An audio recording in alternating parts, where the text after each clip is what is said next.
Hello, good evening, good people. This is Kuda from Taniwa. And, wow, this is beautiful. This is a herd of about 300 cattle. Most people run. It's my heifer. So they haven't given birth yet. The first year has mature females. But anyway, my brother Bob always, or we call him Bob, is my brother Calvin.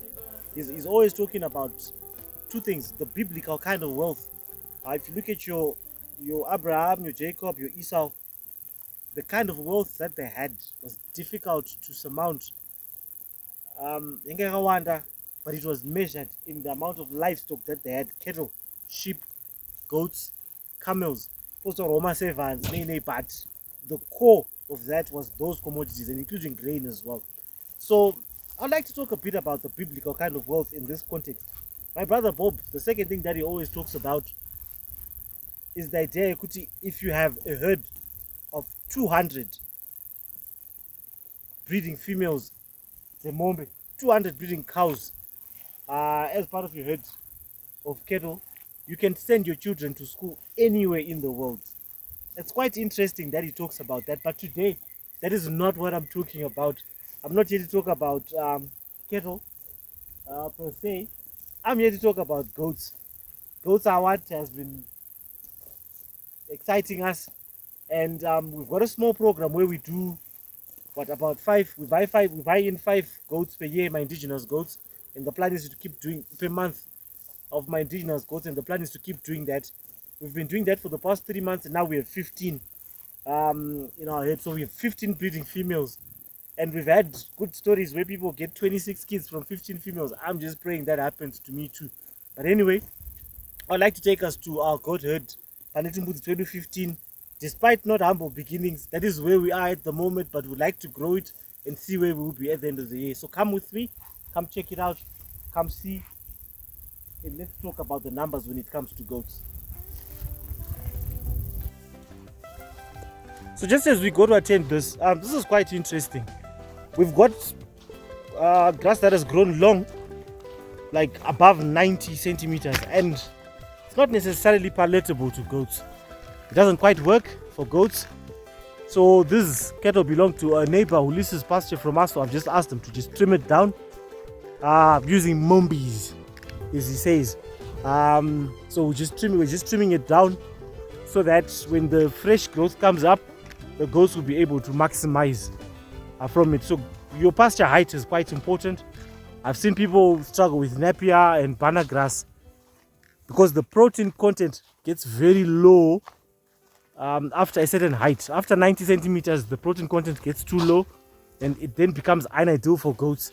So the best is to keep your pastures low, your grasses low in height. It then becomes perfect for their grazing, for goats that is. So yeah, you can use a 2-tier system. You have your cattle come in, lower it down, and then move them to the next. We've got this little pasture innovation that they're using. It's energized wire. So that is what he's using. So he's got mobile crows that he does, or mobile pens that he does, and it works perfectly for us. As you can see, the grass is nicely trimmed down. Now our goats will enjoy, and there'll be less of a nuisance. They'll enjoy what's despite not humble beginnings. Look at Angakeda. This is what we've just started. So in here is a total of about, I'll say 19 animals. We've got 3 males. One little kid was born. We got lucky. We just bought a door, and then it gave us a female. And then we've got 1 buck. And then we bought another buckling. Funny story for another day. But we're here to talk about the biblical kind of wealth. And we're here to talk about the notion that if you've got 200 head of cattle, you can send your children to school anywhere in the world. This is us doing goats. So we want to find out how many goats you need to make a sustainable herd of goats. This is what the numbers look like. Each individual goat will give you about 30 to 45 kgs in live weight. So the average of that is about 35 kgs. Assuming that you slaughter the goat at 35 kgs with a dressing percentage of about 15 or about 50%, that gives you a meat yield of about 17.5 kgs. If you calculate 17.5 kgs at an average price of about $3 per kg, that gives you about $51 or so, or $52.50, so to speak. $52.50 per each goat. That is if you're slaughtering mature goats only. But this is what happens with most of our goats.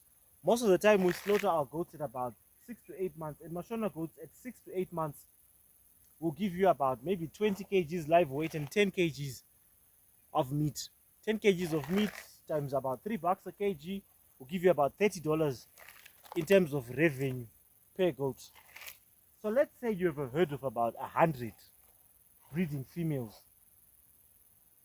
That's, and let's assume a kidding rate of about 1.5, which means 1.5 kids per goat. Some will give you twins, some will not. 1.5 kids per door translates to about 150 kids, but you assume about a 90% kidding rate.